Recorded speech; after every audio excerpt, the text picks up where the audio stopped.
Glória a Deus, irmãos. Tem muitas coisas que o Senhor ensina para nós. A obedecer, a adorar, a amar o próximo. E o texto de hoje tem uma lição interessante.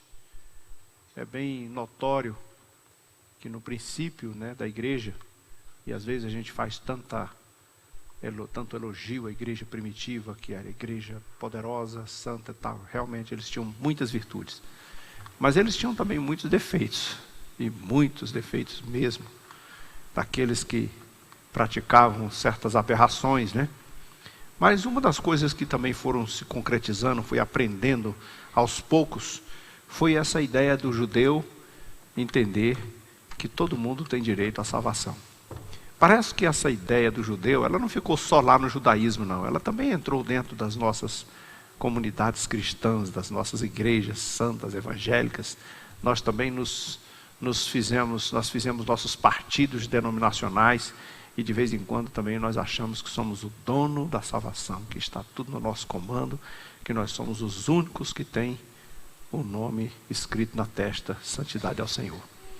Entretanto, o Senhor sempre deixou claro o Evangelho como uma coisa bem ampla para todas as pessoas, E esse momento aqui, por exemplo, quando chegou o conhecimento dos apóstolos, que Pedro, o texto passado, que Pedro tinha ido na casa de Cornélio e tinha feito um culto e tinha comido com eles lá. Então o judeu não admitia essa ideia de você. Eu fico pensando, imagine só como eles foram ao extremo, tudo que o judeu tinha orientação para ser uma raça pura, para não se misturar, para não se casar com mulheres estrangeiras e vice-versa, mas eles foram muito aos extremos nesse sentido. Você foi comer na casa de pessoas incircuncisas. Então, o que está acontecendo? E Pedro, então, teve que narrar toda a experiência que teve, toda a maneira, porque até o próprio Pedro foi contra a sua vontade. Se o Senhor não tivesse falado com ele antes, mostrado para ele, e vejam só, o judeu tinha todas os costumes, eles não comiam qualquer coisa, Então, de repente, Pedro vê aquele lençol descer, amarrado nas 4 pontas, aparecendo no lençol, com répteis e quadrúpedes e aves.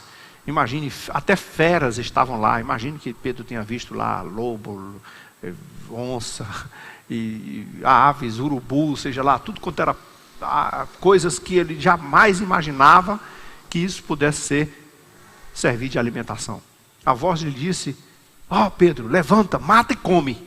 E então logo vem a rejeição, a repulsa. Não, de jeito nenhum, não vou fazer isso aqui. De jeito, nunca comi coisa incomum e muito menos coisa imunda, não vou fazer uma coisa dessa. E o Senhor disse assim: mas você não pode chamar imundo aquilo que Deus purificou.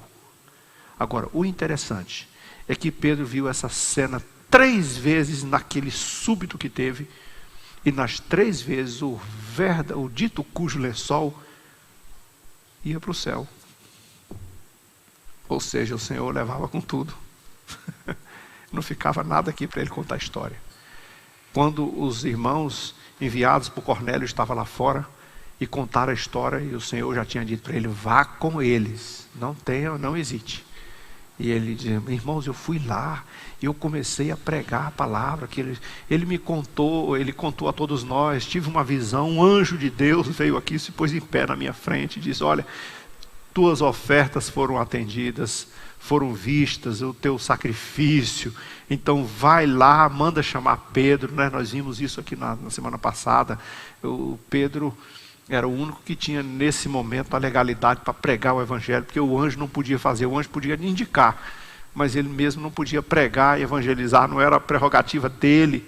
Mas quando Pedro chegou, que começou a falar do amor de Deus, começou a apresentar Jesus Cristo, começou a falar da graça de Deus, a Bíblia diz que o Espírito Santo de Deus desceu sobre eles.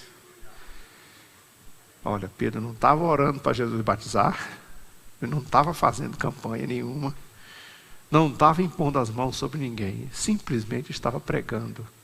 Mas o Espírito Santo de Deus desceu sobre todos eles, e de repente começaram a falar também novas línguas, como os discípulos falaram no Pentecoste, como todos os irmãos que eram batizados estavam falando.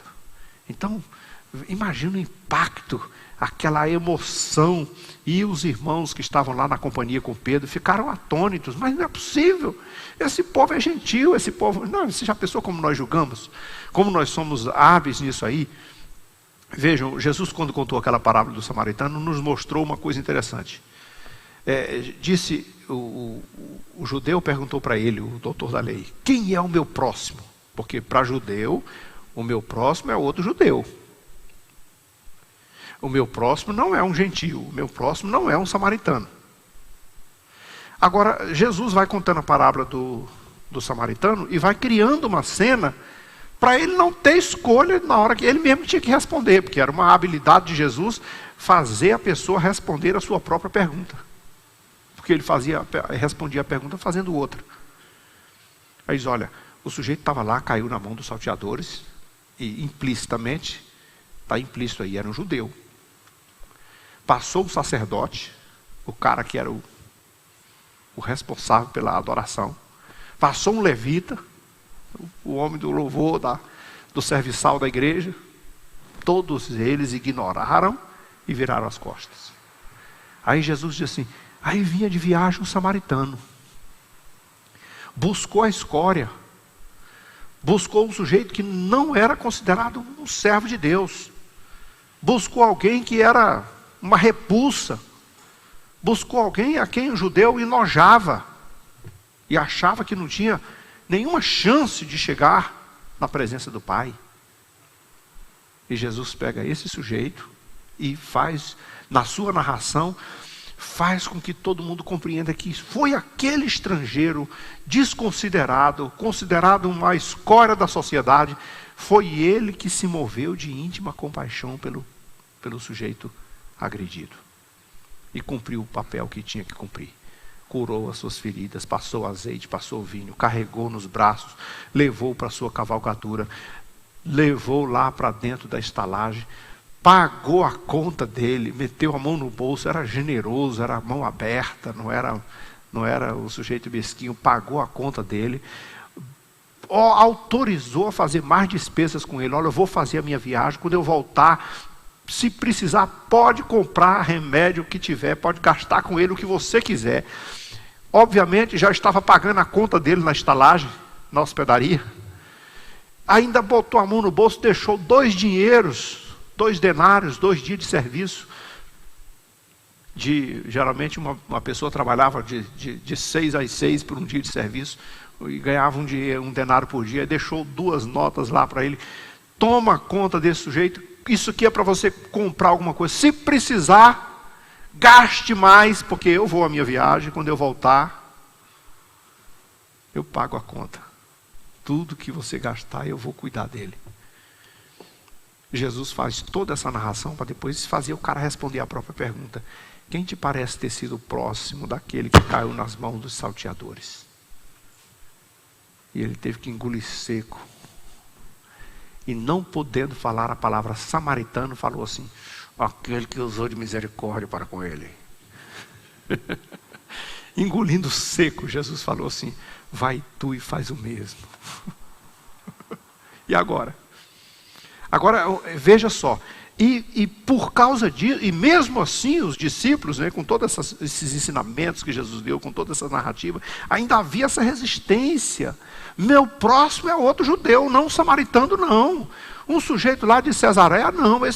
Não, de jeito nenhum. Esse tal de Cornélio e esse pagão, esse incircunciso, de jeito nenhum. Mas aí Jesus vem e batiza eles com o Espírito Santo. O Espírito Santo que é tão puro, que é tão exigente, que é tão santo no seu verdadeiro sentido da palavra, resolveu habitar o coração desses gentios.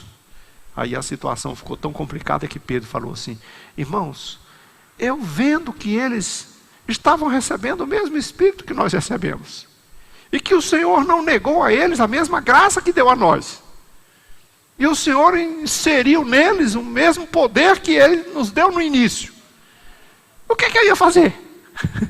Eu ia negar a eles o batismo? Não, eu os batizei, comi com eles sim. Então o Espírito Santo começou a modificar o coração da igreja, para que a igreja entendesse essa ideia da heterogeneidade, de somos um corpo só. Não tem livre, não tem escravo, não tem rico, não tem pobre, não tem judeu, não tem escita, grego, creta, africano, brasileiro, espanhol, indiano, chinês, japonês, não tem mais raça. Todos somos um em Cristo Jesus. E isso se chama igreja. Essa é a visão da igreja. E o Senhor, então, depois que Pedro contou essa história e falou sobre a sua experiência, os irmãos caíram e disseram: não, então agora eu entendi. Apaziguaram-se e glorificaram a Deus, dizendo: também os gentios foram a eles concedido a oportunidade do arrependimento para a salvação. Que beleza. Então, agora estamos compreendendo isso. Agora vejam só, era uma visão geral. Por quê? Porque quando os irmãos foram dispersos, vocês se lembram, nós passamos no capítulo 7, e houve o apedrejamento de Estevão. E aquilo se caracterizou como uma perseguição atroz contra a igreja. Agora vocês vão saber de uma coisa: se a igreja, se vocês continuarem pregando, falando desse Cristo, desse Jesus, vocês vão morrer. Então a perseguição foi caracterizada e foi enfatizada. E os irmãos, quando viram aquilo, principalmente os mais simples, né? Diz que a liderança mesmo aguentou firme ali e permaneceu em Jerusalém por muito tempo. Mas os outros se dispersaram por tudo quanto é lugar. Agora, você já viu que quando as pessoas saem por aí para um lugar, você estando cheio do Espírito Santo, cheio da graça, irmão, não dá para ficar quieto. É que o cristianismo não é assim. Eu costumo fazer aquela rústica comparação de um balde cheio de água. Aquele balde que tem alça, né? Eu não sei se é porque eu carreguei muito aquela água, de vez em quando eu carregava no balde assim, enchia bem cheinho para levar o máximo que podia. E cada passo que eu dava à frente, a água ia derramando. Não dá conta, você não consegue levar esse balde pisando, bicho pesado, cada pisão duro derrama um pouquinho aqui. Assim é o crente cheio do Espírito Santo. Onde ele chega, ele derrama um pouquinho da graça aqui, um pouquinho ali, um pouquinho ali, um pouquinho acolá, um pouquinho acolá, e todo mundo vai se contagiando com aquilo. Só que os irmãos ainda estavam cometendo um equívoco. Eles não pregavam para ninguém a não ser para judeu. Então, se por acaso alguns gregos ou estrangeiros quisessem, não, isso aqui não. Tem judeu espalhado por aí, tem algum judeu por aí, vou pregar para eles. O objetivo deles era fazer uma nação judaica. Agora veja só, a visão da igreja é outra. O cristianismo veio para romper com isso, com barreiras, com tudo que tem direito. Agora, alguns deles, porém, que vieram de Chipre e de Cirene, e que foram até Antioquia, falavam também aos gregos. A empolgação, porque tem hora que, irmão, eu vou falar para vocês uma coisa. Quando um crente fica muito tempo calado, é porque não está muito cheio. Quando a coisa vai, ele vai pisando, e termina falando de Jesus. Não tem como, você termina contagiando as pessoas. E a cada oportunidade, a cada situação, e você vai compartilhando aquilo. Ou você vê uma cena, vê uma situação difícil na vida de uma pessoa, e você vai para lá para ajudar, para socorrer, para levantar, e você vai dizer algumas coisas, e você não consegue omitir o que tem dentro de você. Você termina falando que Jesus é o Salvador, que transforma, que cura, que liberta, aí você não consegue fazer isso. Então imagine que não foi assim: eu vou chegar aqui, eu vi um grego ali, eu vou pregar para ele. Não, mas você sabe que no contexto da vida acontecem muitas coisas. De repente uma pessoa para na sua porta, precisa de você, ou você precisa dele, e de repente uma situação de socorro, de ajuda, e um acidente que acontece, aí de repente aquela situação está sendo resolvida, e gera um diálogo entre os dois. E o diálogo apresenta, você não consegue segurar, porque você tem Jesus dentro do coração. A Bíblia diz que aquilo que tem com abundância no coração é disso que fala a boca. O sujeito está cheio de Deus, cheio da graça, cheio do poder, de que ele fala? Botou para fora Jesus. Os gregos, nós queremos esse Jesus, nós queremos. E aí olha só, a mão do Senhor estava com eles, e muitos crendo se converteram ao Senhor. Pronto, agora eles estão com problema. Tem crente grego. Como é que nós vamos contar para os irmãos lá em Jerusalém que grego se converteu e que está querendo ser batizado? Como é que a gente vamos ter que perguntar para eles como é que a gente faz? Mas olha o que é que Jesus estava fazendo. Já fez lá na casa de Cornélio, já vem trazendo a visão de lá para cá. Então a notícia dele se espalhou, chegou aos ouvidos da igreja que estava em Jerusalém, e eles então disseram assim: vamos enviar Barnabé para lá. Porque Barnabé tinha uma característica muito nobre. Era um homem santo, cheio do Espírito Santo e de muita fé. Manda esse homem para lá, ele explica tudo. E Barnabé então vai instruir aqueles irmãos, vai conversar com aqueles irmãos e vai contar para eles, e talvez, quem sabe, quebrar essa barreira que estava aí travando essa comunhão, quem sabe desmontar essa estrutura que estava ali há séculos a fio, que ninguém abriu o coração para ninguém, e de repente ele vai dizendo assim: não, meus irmãos, olha, o Evangelho, Jesus fez isso lá na casa de Cornélio, Jesus fez e faz, ele salva a todos, ele ama a todos, né? Você se lembra da Sirofenícia? Esses dias a pessoa me perguntou: e por que Jesus olha, eu não vou dar os alimentos dos filhos para os cães? A palavra parece muito pejorativa, mas não tão na cultura do judeu. A única coisa que Jesus disse é o seguinte: eu não vou tirar do judeu e dar para o grego, ou para o sírio. Eu não vou tirar do filho e dar para o estrangeiro. Eu vim foi para os judeus, eu vim foi para os meus. Agora, os meus não receberam, não me receberam. E João disse assim: mas todos quantos o receberam, deu-lhes o poder de serem feitos filhos de Deus. Então por isso Jesus abriu, foi quebrando o leque, situações foram acontecendo para Jesus ir quebrando esse negócio. Então, aí chegou, vendo a graça de Deus sobre eles, Barnabé começou a exortar ao que com firmeza de coração permanecesse no Senhor. Ele era um homem santo, cheio de fé, do Espírito Santo. Muita gente se uniu ao Senhor. E aí Barnabé diz assim: sozinho não vou dar conta não. Mas eu sei de um cara que pode me ajudar. Eu sei de uma pessoa que pode me ajudar. E ele foi atrás de Saulo. Depois você vai descobrir, mais na frente. No começo você encontra Barnabé e Saulo. Mais na frente você vai ver a coisa se inverter. Paulo e Barnabé. No começo, o Saulo era discípulo.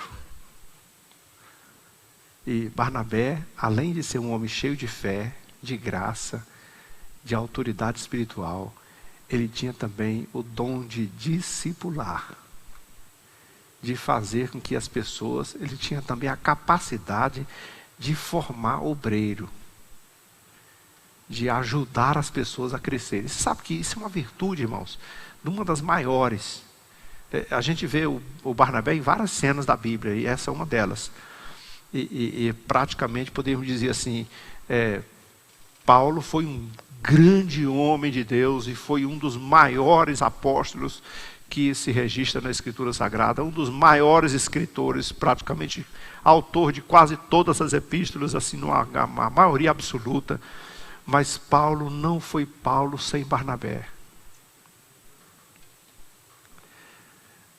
Sabe que se você não tiver um professor, né, nas culturas aí do mundo, o professor é muito valorizado, né? Ontem eu estava vendo numa reportagem, acho que na televisão, de uma turma que reuniu com a professora, uma turma de crianças que eram 8, 10, 9 anos de idade e conseguiram se reunir com a professora 40 anos depois. Imagine.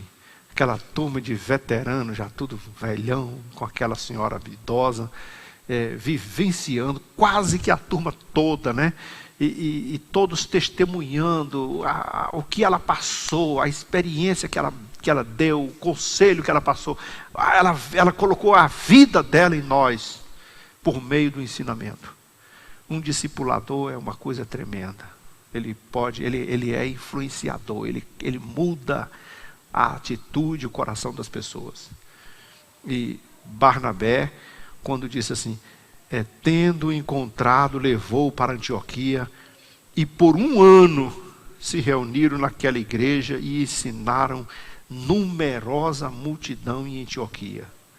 E aí então, aquilo foi se espalhando de tal forma, e aqueles 2 homens, Barnabé e Saulo, com tamanha habilidade, com tamanha autoridade dada por Deus, com o conhecimento que Saulo tinha, que vocês vão ver ao longo da sua biografia, e com toda a experiência que tinha vivido com Deus, o texto dá a entender que o cristianismo se tornou uma coisa assim, impregnada, que o cristianismo contagiou de tal forma, e eles falavam tanto em Cristo, pareciam tanto com Cristo, viviam tanto a Cristo, que lá em Antioquia descobriram que o nome deles, ou pelo menos naquele dia, começaram a chamá-los de cristãos. Foi lá na primeira vez que os discípulos foram chamados de cristãos. Por quê? É a cara de Cristo, fala como Cristo, pensa como Cristo, prega Jesus Cristo e é servo de Jesus Cristo. Ele só pode ser cristão, não tem outra opção. Irmãos, nós estamos nos parecendo com Jesus? Nós merecemos esse título ainda hoje? A nossa cara podia ter escrito assim, cristão. Somos a imagem do próprio Cristo, a pessoa dele na nossa vida. Refletimos a sua glória. Porque quando as pessoas nos chamam de cristãos, infelizmente hoje,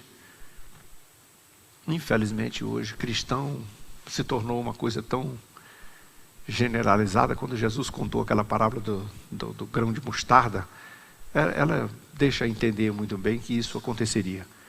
Que ele disse assim, o grão de mostarda é uma sementezinha muito pequena, a menor de todas.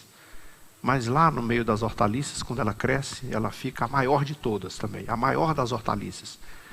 Não é árvore frondosa, mas entre as hortaliças ela se destaca como se fosse uma grande árvore, porque as hortaliças são todas pequenas. E cresce tanto, fica tão destacada no meio da horta, que as aves do céu se aninham debaixo. Então veja o que acontece. O cristianismo é assim. A igreja nasceu de uma sementezinha bem pequenininha. E foi crescendo, e foi crescendo, e foi se tornando... E antigamente, ser cristão era motivo de chacota. Ser cristão era ser rechaçado. Ser cristão era uma vergonha para muita gente. E vergonha para os pais de quem se converteu, para os familiares de quem se converteu. Mas o cristianismo foi ganhando força, foi se destacando e foi se tornando uma hortaliça muito bonita. Agora, as aves vieram se agregar debaixo dela. Só que as aves não são hortaliças, tá? Elas são agregados. É por isso que o cristianismo fica pulverizado com tanta coisa ruim, com tanta coisa desconexa com aquilo que o Senhor ensinou a fazer. Mas os cristãos têm que merecer o título de cristão porque vivem como Cristo viveu, andam como Cristo andou e fazem o que Cristo fez. Por isso que Paulo em Colossenses 3,17 diz assim, todas as coisas que vocês fizerem e todas as coisas que vocês falarem, ou numa ordem diferente, tudo que vocês falarem ou fizerem, falem no nome de Jesus. Façam no nome de Jesus, dando por ele graça. A pergunta é, será que o que nós fizemos hoje daria para ser feito no nome dele? A palavra que dizemos hoje para os nossos irmãos, para os nossos pais, para os cônjuges, para os pais que dizem para filhos e filhos que dizem para pai, dá para dizer assim, nome de Jesus? Porque você só pode falar no nome de Jesus uma palavra que ele falaria, ou fazer alguma coisa que ele faria, para você merecer o título de cristão. O texto vai à frente. Naqueles dias desceram alguns profetas de Jerusalém para Antioquia. E apresentaram-se alguns deles. Um deles se chamava Ágabo, Nós vamos ver mais na frente um texto mostrando, e vamos esclarecer melhor essa questão do profeta lá no Novo Testamento e do dom de profecia. E dava a entender pelo Espírito Santo que haveria grande fome por todo o mundo. E essa veio mesmo, nos dias de Cláudio. E então, quando há crise, e a crise não cai só sobre a cabeça de ímpios, cai sobre a cabeça de crentes. Se nosso país está em crise, nós estamos também. Se o mundo está em crise, a igreja também. Só que a igreja precisa aprender a lidar com a crise. E aqui tem uma lição extraordinária. Porque uma crise que atinge, dependendo do lugar, que atinge de fato uma camada da sociedade ou uma nação, ela massacra muita gente, mas ela chega muito mais cruel e muito mais ardilosa nos lugares pobres. Ela chega em todo lugar, mas tem lugar que ela chega para avassalar. E aqueles irmãos que estavam em Antioquia, seria assim, eu estou numa metrópole, seria como se dissesse assim, eu moro em Brasília, eu moro em São Paulo, mas tem irmãos nossos que moram lá no sertão da Paraíba. Nós temos irmãos lá no sertão do Piauí, Luzilândia, membros dessa igreja, nós temos igreja lá. Temos outra no sertão da Paraíba, lá em Manaíra. O pastor estava aqui um dia desses no Celebrai. Irmãos, não faz muito tempo, acho que os irmãos que foram lá, depois de mim, acho que não mudou muita coisa. Mas eu fui lá, tem 1 ano e pouco. O banho ainda é com aquela cabacinha que você põe um balde dentro do banheiro e joga na cabeça. Então, no lugar desse, irmãos, quando a crise chega para arrasar com tudo. E a gente está aqui dizendo, eu estou em crise, meu irmão. Qual é a sua crise? Estou sem carro. Estou andando a pé, pegando ônibus. Mas tem ônibus para você pegar? Tem. E você está em crise. Qual é a sua crise? Minha crise é porque estou ganhando menos, não estou tendo isso, tendo aquilo. Não. Você está passando fome? Não. Olha, esses irmãos lá estão em crise. Esses irmãos estão em crise. Você vê a reportagem? Você vê televisão de vez em quando? Você já viu como é crise no Nordeste, na época, em lugares tão pobres, onde o chão racha por falta de chuva, onde os animais morrem por falta de comida, onde crianças morrem? Você já viu crise como, por exemplo, nesses países da África, de pobre, na Somália e tantos outros? Tem uma história, inclusive, de um repórter que fotografou uma criança bem desnutrida, bem frágil, se acabando, já quase morrendo, e um urubu imenso de olho nela, esperando ela morrer. Eu vi depois, em outras reportagens, que aquele repórter se matou depois. Porque ele ganhou o prêmio por aquela fotografia. Foi elogiado e foi premiado porque tirou a fotografia mais impactante da época. Mas ele não escapou de alguém lhe perguntar, depois que você tirou aquela foto, o que você fez pela criança?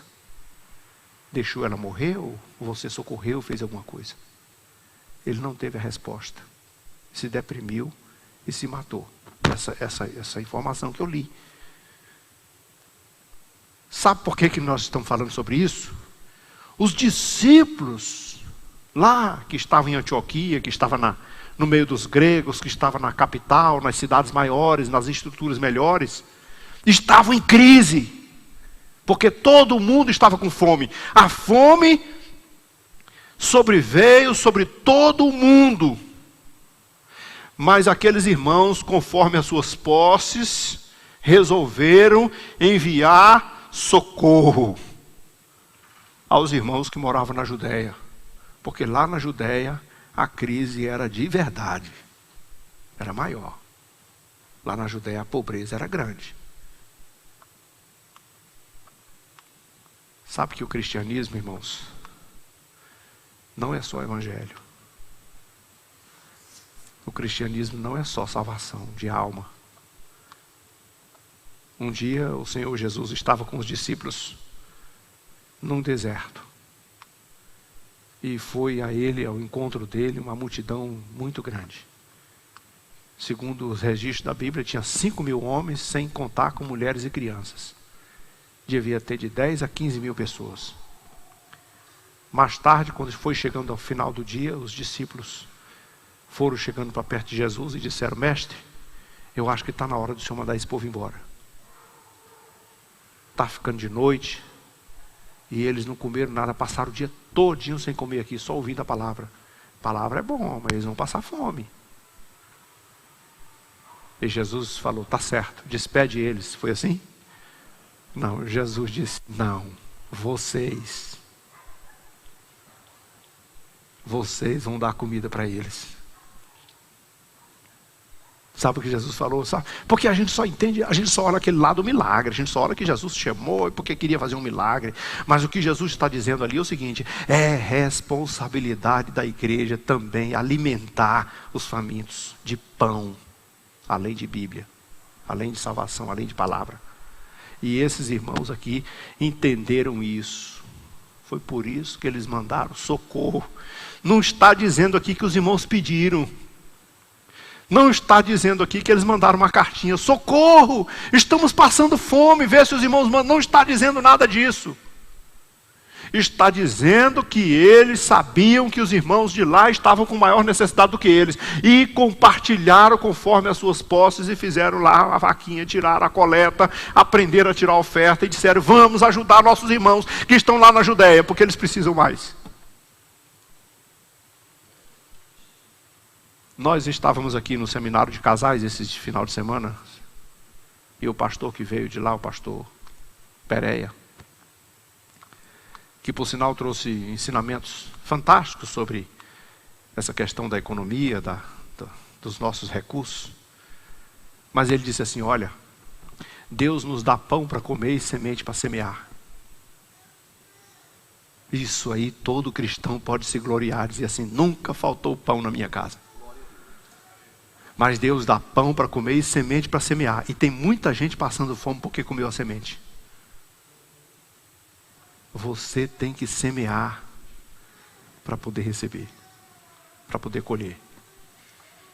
Se você não semear, você vai comer o que depois? Eu acho que lá no Nordeste nós temos um exemplo disso.